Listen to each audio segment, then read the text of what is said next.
Donner la forme de décomposition en éléments simples sur R des fractions rationnelles suivantes. Nous allons commencer avec la première fraction. On pose f de x égale 1 sur x plus 1 facteur de x moins 2. Ok. Généralement, pour faire la décomposition en éléments simples d'une fraction, nous avons 5 étapes. La première étape, on donne la nature de la fraction rationnelle. Nature. La nature consiste à voir si notre fraction rationnelle est irréductible ou non irréductible. Donc, nous allons poser dx, le dénominateur, x plus 1, facteur de x moins 2. Ensuite, nous allons poser n de x, le numérateur. Après avoir posé ça, on va comparer le degré du dénominateur au degré du numérateur. Ici, le degré du dénominateur, ici c'est un polynôme de degré 1, ici c'est un polynôme de degré 2, et un polynôme de degré 1 aussi. Puisque c'est la multiplication, on fait 1 plus 1, ça fait 2. Toute constance représente des polynômes de degré 0. Donc on voit que 2 est strictement supérieur au dénominateur, au degré du numérateur. Donc notre fraction rationnelle est irréductible. Donc on passe directement à la seconde étape. La seconde étape consiste à factoriser le dénominateur. Factorisation du dénominateur.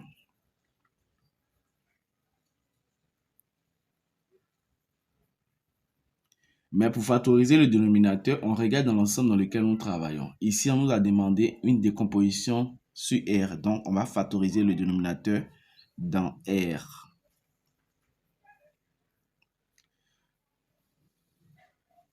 Notre dénominateur d de x égale à x plus 1 facteur de x moins 2. Qu'est-ce que nous constatons? On a déjà un produit dont c'est factorisé et chaque x a pour degré 1. Donc, ce sont des éléments simples. Par conséquent, d de x est déjà factorisé. Ensuite, on passe à la troisième étape. La troisième étape consiste à donner la forme générale de la décomposition ou la forme théorique.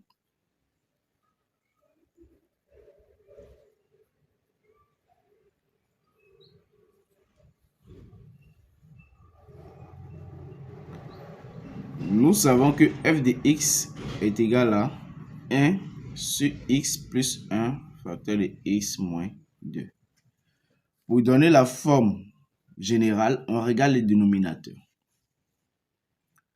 On regarde les puissances de chaque facteur. Ici, ce facteur à puissance 1. Ce facteur à puissance 1. Donc, lorsque nous voulons donner la forme générale, chaque puissance représente un élément. Donc, puisque ce facteur à puissance 1, il aura une barre de fraction. Puisque aussi ce facteur à puissance 1, il aura aussi une autre barre de fraction. Et nous allons ajouter des inconnus à déterminer A, B. Cela représente notre forme générale. Ensuite, on passe à la quatrième étape qui consiste à déterminer ces inconnus se retrouvant dans la forme générale. Donc, détermination des inconnus.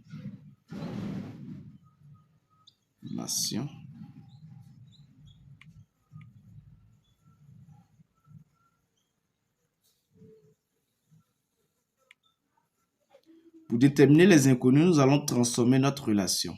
On va appeler ça. On commence par poser la forme générale est égale à la forme principale. Donc on a A sur x plus 1 plus B sur x moins 2 est égal à 1 sur x plus 1 facteur de x moins 2. Ça, c'est de manière détaillée. Donc, on écrit a et on regarde le dénominateur de a. On commence de la gauche vers la droite. Ici, l'inconnu, c'est a. Son dénominateur, c'est x plus 1. Donc, on part ici. X plus 1 se retrouve ici. Donc, il manque x moins 2. On poursuit. B. Le dénominateur de B, c'est x moins 2. X moins 2 est ici. Donc, il lui reste x plus 1. X plus 1. Donc, cette relation-là est égale au numérateur ici. Donc, ça va représenter notre relation qui va nous permettre de déterminer les différentes inconnues. Ça, c'est notre relation. On peut dire 2. Notre relation 1. Pour pouvoir déterminer les différentes inconnues, on va regarder quel est le pôle, c'est-à-dire quel est l'élément qui annule le polynôme qui se trouve au dénominateur. Ici, l'élément qui annule le polynôme qui se trouve au dénominateur de A, c'est moins 1. Donc, pour déterminer A, on évalue en donc, premier astérisque, détermination de A. Pour déterminer A, on prend la relation et on remplace où il y a A par l'élément qui annule son dénominateur. C'est moins 1 qui annule ici. Donc, si on met moins 1 ici, ça fait moins 1 fois moins 1, moins 2, ça fait moins 3. Donc, on aura la relation 1 va donner moins 3A. Et ici, vous remarquez que si on met moins 1 ici, ça va donner toujours 0. Donc, moins 3A est égal à 1. Ceci implique que A est égal à moins 1 tiers. On fait pareil si nous voulons déterminer B. Détermination de B.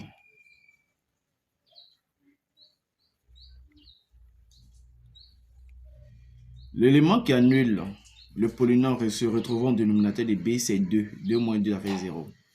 Donc la relation 1 cette fois-ci va nous donner.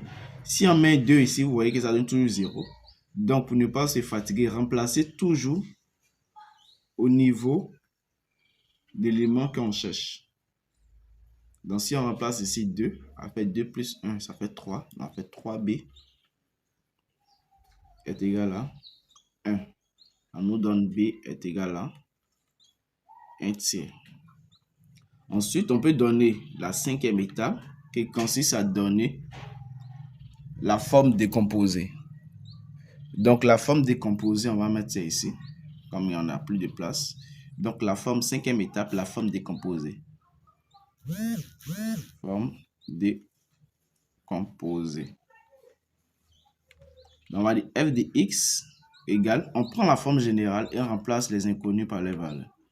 A, on a trouvé moins 1 tiers, on a fait moins 1 tiers sur x plus 1, plus B.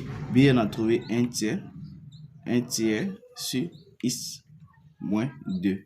Cela représente notre forme décomposée. Donc, qu'est-ce que je dis? On a première étape, deuxième étape, troisième étape, quatrième étape, cinquième étape. Première étape, nature. Deuxième étape, factorisation du dénominateur. Troisième étape, forme générale. Quatrième étape, détermination des inconnus. Cinquième étape, forme décomposée.